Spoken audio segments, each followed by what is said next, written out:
Come on sir. எல்லாருக்கும் வணக்கம். நல்லா இருக்கீங்களா?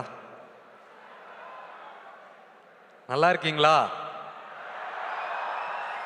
நன்றி நன்றி நன்றி. கேட்குறீங்க மேடம்? DD madam. எஸ். கேட்குறேன். நீங்க ஃபர்ஸ்ட் உங்களுக்கு என்ன பேசணுமோ பேசுங்க. இல்லன்னா நான் என் கேள்வியை சொல்லிடுறேன். யோசிச்சுட்டே நீங்க பேசுனது பேசி எனக்கு பதில் சொல்றீங்களா? இந்த கேள்விக்கு என்கிட்ட பதில் இல்லைங்க. சரி, ஓகே ஓகே.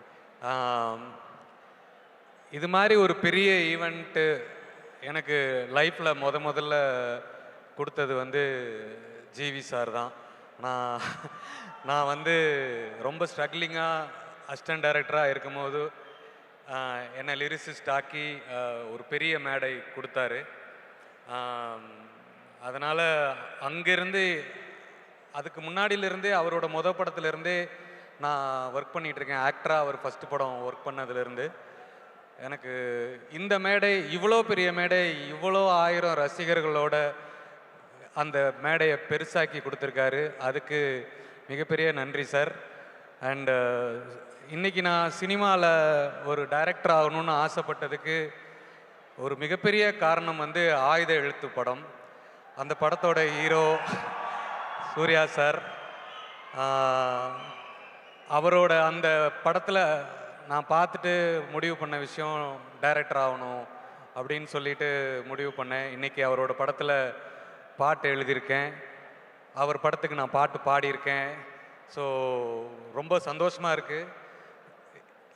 ஒவ்வொரு ஸ்டெப்பாக போய்கிட்டு இருக்கும்போது எல்லா இடத்துலையும் சூர்யா சார் ஒரு இன்ஸ்பிரேஷனாக இருக்கார். எனக்கு மட்டும் இல்லை, எல்லாருக்குமே இருக்கார்.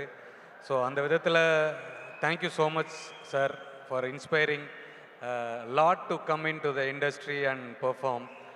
And வெங்கி சார் வந்து தெரில, அவர் வந்து பயங்கரமாக நான் நம்பிட்டார். ஒரு லிரிக்ஸ் நம்ம சொல்லும் போது அந்த லிரிக்ஸ் வந்து பேசிக்காக அது ஒரு ட்ரஸ்ட்டின் அடிப்படையில் உருவாகிறது தான். ஏன்னா ஜிவி சார் பயங்கரமாக நம்பிடுவார். டே எழுதிடுறா அப்படின்றவார். எனக்கு ஒரு பயம் இருந்துகிட்டே இருக்கும், நம்ம என்ன எழுத போகிறோம். ஏன்னா அவர் ஃபுல்லாக நம்புகிறாரு, நம்ம அதை காப்பாற்றணும் அப்படின்ட்டு. இது வரைக்கும் நம்ம பாட்டு எழுதும் போது எல்லாமே ஹீரோ எலிவேஷன் சாங்ஸாக இருந்திருக்கு. ஃபுல்லாகவே வந்து நான் கற்றுன்னு கத்தி உயிரை கொடுத்து கத்தி அந்த பாட்டுக்கெல்லாம் உயிர் கொடுத்துக்கிட்டு இருந்தேன். ஆனால் முறையாக ஒரு பட்டாம்பூச்சி போதும், உன் லிரிக்ஸுக்கு ரொம்பலாம் நெருப்பை கூட்டிகிட்டு வராத அப்படின்னு சொல்லி அதை நம்பி இந்த படத்தில் எனக்கு ஒரு பாட்டு, ஒரு லவ் சாங் கொடுத்துருக்காங்க. அண்ட் அதுவும் உங்களோட வரவேற்பில் ரொம்ப பெரிய ஹிட்டாக இருக்குது. ரொம்ப நாள் கழித்து எனக்கு ஒரு லவ் சாங் கிடச்சிருக்கு. இது ஒரு பாசிட்டிவான ஒரு விஷயமாக நான் எடுத்துக்கிறேன். Thank you Venky sir, GV sir, Suriya sir, Mamitha ma'am. அவங்க டான்ஸ் வந்து இந்த பாட்டை வந்து ஒரு நெக்ஸ்ட் லெவலுக்கு கொண்டு போய் நிறுத்தியிருக்கு. எல்லாருமே ஆக்சுவலாக அந்த ரீல்ஸ் பண்ணுற ஒவ்வொருத்தங்களுமே அவங்க வந்து ஐ திங்க் அவங்க மமிதா மேம் மாதிரி இமேஜின் பண்ணிட்டு தான் அந்த ரீல் பண்ணுறாங்கன்னு நினைக்கிறேன். ஸோ அந்தளவுக்கு அவங்க வந்து இன்ஸ்பயர் பண்ணியிருக்காங்க.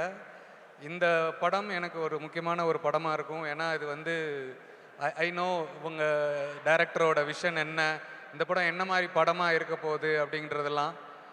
இது ஒரு ஃபேமிலிக்கான படம். இந்த இவ்வளோ பெரிய ரசிகர்கள் கூட்டம் நாளைக்கு திரையரங்குக்கு வரும்போது அங்கேயும் இதே மாதிரி இருக்குங்கிற நம்பிக்கை எனக்கு இருக்குது. இது மிகப்பெரிய வெற்றி அடையும் என்ற நம்பிக்கையும் இருக்குது. அதில் நானும் ஒரு பார்ட்டாக இருக்கேங்கிறதுல ரொம்ப சந்தோஷமாக இருக்குது. மற்றபடி எனக்கு வேறு என்ன பேசுறதுன்றதுல தெரில.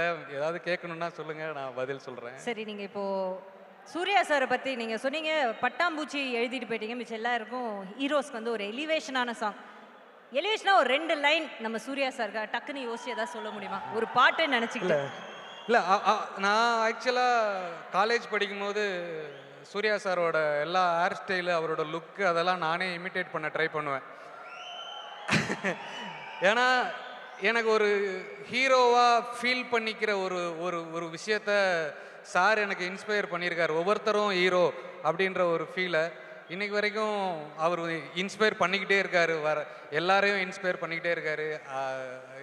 You should continue this sir until நீங்களே எப்பா சின்ன பசங்களா அமைதியாக இருங்கடா அப்படின்ற அளவுக்கு நீங்கள் முடிவு பண்ணுற வரைக்கும் நீங்கள் எல்லாரையும் இன்ஸ்பயர் பண்ணுங்கள். அந்த ஸ்டைல், இந்த எனர்ஜி, இந்த அது என்ன சொல்கிறது சார், நான் பாருங்கள் எனக்கெல்லாம் மேலெல்லாம் ஒரு மாதிரி ஆகிப்போச்சு. ஆனால் நீங்கள் வந்து ஃபுல்லாக ஒரு மாதிரி இன்னும் சின்ன பசங்களோட வைப்லேயே இருக்கீங்க. ஐ திங்க் அது ஒன்று தான் நான் சொல்லணும்னு நினைக்கிறேன். ஏன்னா ஒரு ஹீரோன்றது ஷுட் இன்ஸ்பயர் எவ்ரிபடி. அவர் அதை பண்ணிக்கிட்டே இருக்காரு. Happy to say all this. Thank you Thank sir. you. நான் கேட்ட கேள்விக்கு பதில் சொல்ல இருந்தாலும் நீங்கள் ஒரு 5 மார்க்ஸ்க்கு பேசினனால மனம் நெகிழ்ந்து நன்றி சொல்லி தேங்க்யூ சொல்லி Thank you, ma'am. Thank you. Thank you sir. Thank you very much sir. ஸ்மார்ட்டாக இருக்கீங்க சார் இந்த பேண்ட் ஷர்ட்டில். ஸ்மார்ட்டாக இருக்கீங்க.